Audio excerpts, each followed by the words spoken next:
5장 사람을 닮은 모습으로. 전쟁 악령을 만난 후에 나의 안내자들은 나에게 2등 또는 계급상 두 번째로 가장 강력한 악령을 보여주러 갔습니다. 나는 그의 모습을 보고 깜짝 놀랐습니다. 인상 깊었던 전쟁 악령들을 본 후에 2등 악령에 대해 들었을 때 나는 내가 봤었던 것보다는 뭔가를 더 기대하고 있었습니다. 우리가 이 무리에게 갔을 때 그가 지적되었는데 그가 내가 기대했었던 것과는 전혀 달랐기 때문에 나는 깜짝 놀랐습니다. 탐욕의 영의 모습. 그것은 마치 내가 보통 사람을 보고 있는 것 같았습니다. 세상에 어떤 사무실이라도 들어가 보면 이런 사람을 만날 수 있었을 것입니다. 그는 미국의 어떤 작은 마을의 거리에서도 만날 수 있을 만한 보통 사람처럼 정말로 가장 평범해 보였습니다. 그에게 그의 큰 권세를 보여줄 만큼 뛰어난 것은 없었습니다. 그의 옷조차 평범했습니다. 나는 그의 옷이 무엇이었는지는 모르겠지만 그것은 보통의 값싼 재색 양복처럼 보였습니다. 강철만큼 차가운 눈. 이 특정 악령은 보통의 살찐 백인을 닮았습니다. 그의 머리 위에 머리카락처럼 보였던 것은 모래색이었고 다소 가늘었습니다. 내가 그의 얼굴을 살펴보았을 때 그는 강철만큼이나 차가운 눈으로 나를 노려보았습니다.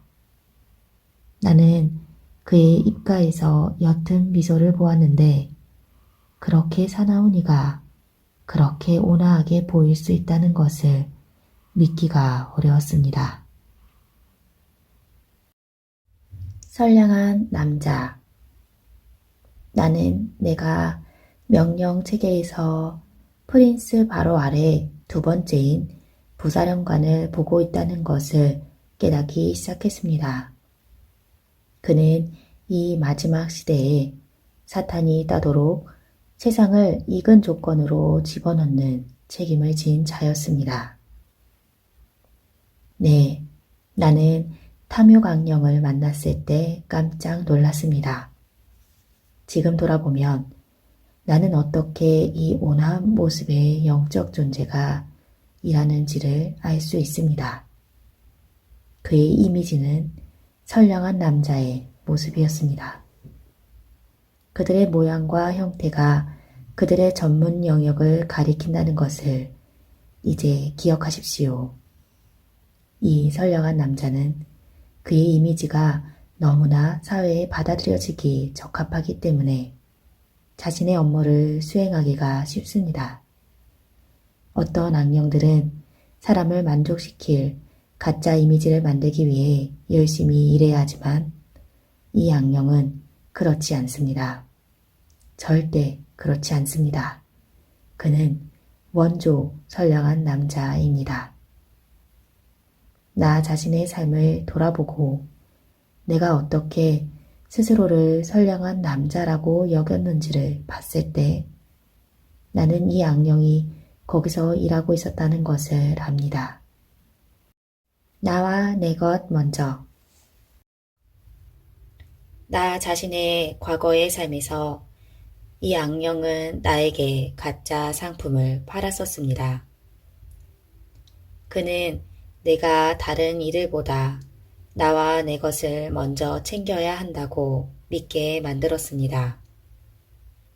교회에 대한 나의 태도도 마찬가지였습니다. 집세를 내고 음식을 사기 전에는 심지어 11조도 내지 않았습니다. 하나님보다 내 가족에 대한 의무가 먼저였으니까요. 사실상 나와 내 것이 다른 어떤 것이나 다른 어떤 이보다 먼저였습니다. 돌아보면 나는 내 삶에서의 이기심을 볼 수 있는데 그것은 탐욕의 부산물입니다. 탐욕의 악령은 내가 내 이웃만큼 수준 높게 살 권리가 있고 내 가족이 이 물리적 세상에서 내 이웃의 가족들이 가지고 있는 것과 똑같은 것들을 가질 권리가 있다는 생각을 하도록 속였습니다.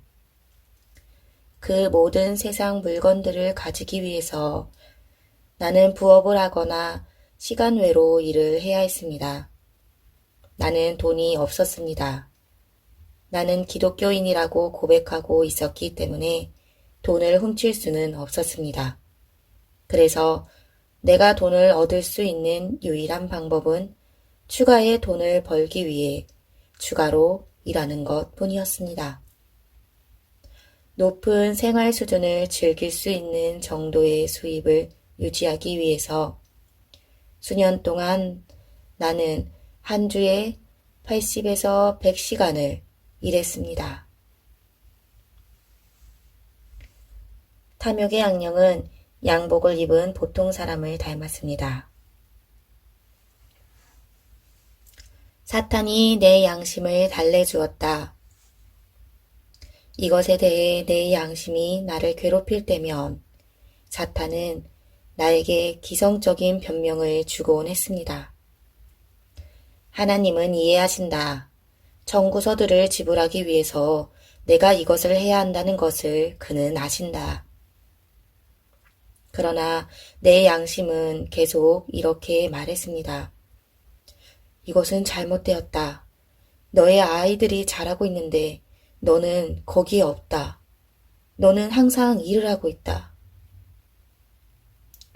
그러나 그 오랜 악령은 나에게 계속 말했습니다.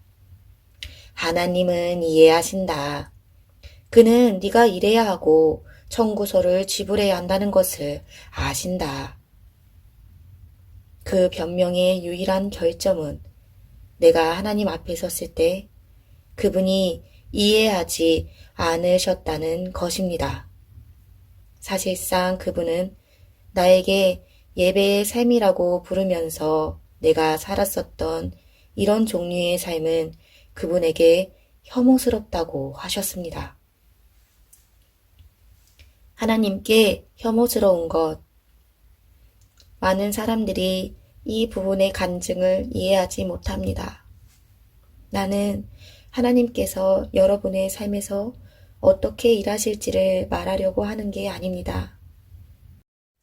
나는 단지 내 삶에서 그분이 무엇을 하셨는지를 말하는 겁니다. 내가 그런 종류의 삶을 살았었던 것이 잘못이었다는 겁니다. 여러분에 관해서는 여러분이 직접 하나님과 이 문제에 대해 매듭을 지으셔야 합니다. 탐욕의 악령은 세계 경제를 파괴시켜야 한다. 내가 이전에 진술했듯이 탐욕의 악령의 주된 기능은 세계의 경제를 파괴하는 것입니다. 그는 또한 사람들의 도덕성을 파괴하기 위한 그들의 업무에 불가촉자들과 함께 사용됩니다. 전 세계의 시장들을 볼 때 그의 성공이 어느 정도 보입니다. 전 세계적 소비자 상품들의 가격을 볼 때 우리는 그것이 어디에서 멈출지 궁금합니다. 나는 그것이 오늘날 우리가 알고 있는 이 세상에서는 멈출 거라고 생각하지 않는데 성경이 그것과 관련해서 분명하다고 생각하기 때문입니다. 세계 경제는 바닥 수준에 있는 사람들이 자신들을 구해줄 사람을 찾아 외칠 정도로 너무나 절망적인 상태에 있어야 합니다. 적 그리스도가 따기 전에 세계가 무르익어야 합니다. 세계는 공포, 폭력, 범죄, 그리고 도매금의 부도덕성으로 가득 차야 합니다. 그러면 세계가 무르익게 될 것입니다. 들을 귀가 있는 자들은 들으십시오. 라디오, 텔레비전, 신문에서 그 똑같은 모든 표징들을 보십시오. 적그리스도를 위해서 세계가 무르익는 것과 관련해서 우리가 어디쯤 서 있다고 생각하십니까? 두 번째 무리 중 다른 악령들. 탐욕의 악령과 같은 무리에 있는 다른 악령들은 증오, 정욕, 분쟁, 그리고 그런 급의 몇몇 다른 악령들입니다. 우리가 증오의 악령이 일하는 증거를 봅니까? 우리는 사람들이 서로 죽이면서 예수님의 이름으로 그것을 행한다고 말하는 것을 봅니다. 아일랜드 국가에서 우리는 사람들이 예수님의 이름으로 집에 화염폭탄을 던지고 여자들과 아이들을 죽이는 것을 봅니다. 이제 내가 여러분에게 묻겠습니다. 무슨 영이 이것을 선동했을까요? 분명히 예수님의 영은 아니었습니다. 우리는 이란에서 사격분대들이 매달 수백 명을 쏘면서 이것을 하나님의 이름으로 하고 있는 것을 봅니다. 이것이 성령의 역사일까요? 아닙니다. 나는 여러분에게 이것이 증오의 영의 역사라고 말해드립니다. 분쟁. 분쟁의 악령은 어떻습니까? 우리가 그의 역사의 증거를 봅니까? 이 증거를 보기 위해 할 일은 지역 교도소를 지나가기만 하면 됩니다. 거기서 우리는 자기 가족들과도 사이좋게 지내지 못해서 온 많은 사람들을 봅니다. 그의 사역의 더 큰 증거는 오늘날 우리 교회들의 대부분의 회중들 속에서 발견됩니다. 교회의 구성원들이 사이좋게 지내지 못할 때 나머지 세상은 어떠리라고 생각하십니까? 부도덕성, 사탄은 잘 준비되어 있다. 부도덕성은 어떻습니까? 불가촉자들과 함께 일하는 정욕의 악령이 온 세상 사람들의 도덕성을 끌어내렸습니다. 심지어 종교 조직조차도 이런 상태에 대해 외치지 않는 것을 보는 것이 얼마나 슬픈 일인지요. 왜 좋은 기독교인으로 보이는 사람들이 그런 엄청난 부도덕성에 대해 공개적으로 외치지 않는 걸까요? 그것은 그들이 공개 여론을 통해 사탄에게 억눌려 있기 때문입니다. 오늘날 한 무리가 부도덕성에 대해 말하려고 시도할 때 그들은 잘 조직된 공적 미디어에 의해 공세를 받습니다.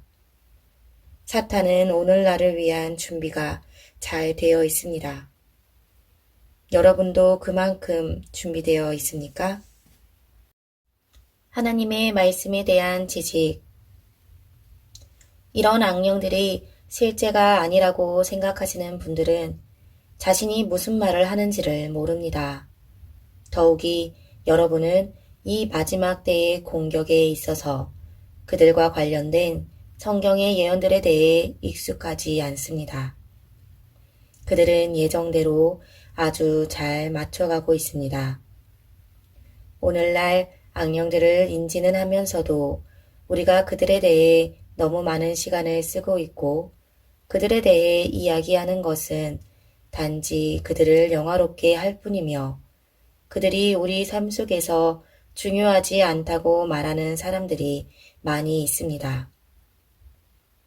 그 자체가 기독교인들에게 악령들을 경시하게 하고 나머지 세상에게 자신들이 실제가 아니라고 보이게 만들려는 마귀들의 잘못된 교리들 중에 하나입니다.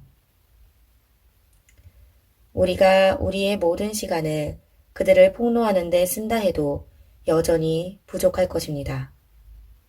성경은 하나님의 말씀의 진리에 대한 지식이 없는 사람은 누구든지 사탄이 뜻대로 사로잡을 수 있다고 말합니다. 디모데후서 2장 26절. 하나님의 말씀의 진리에 대한 지식은 사탄과 그의 악령들의 역사에 대한 지식을 포함합니다.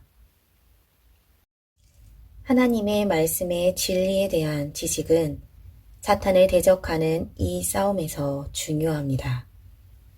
너무나 많은 사람들이 그냥 교회에 가서 설교자가 성경에서 읽어주는 말씀 몇 구절을 듣고 자신들이 하나님의 말씀의 진리를 안다고 생각하며 가버리는데 만족하는 것 같습니다.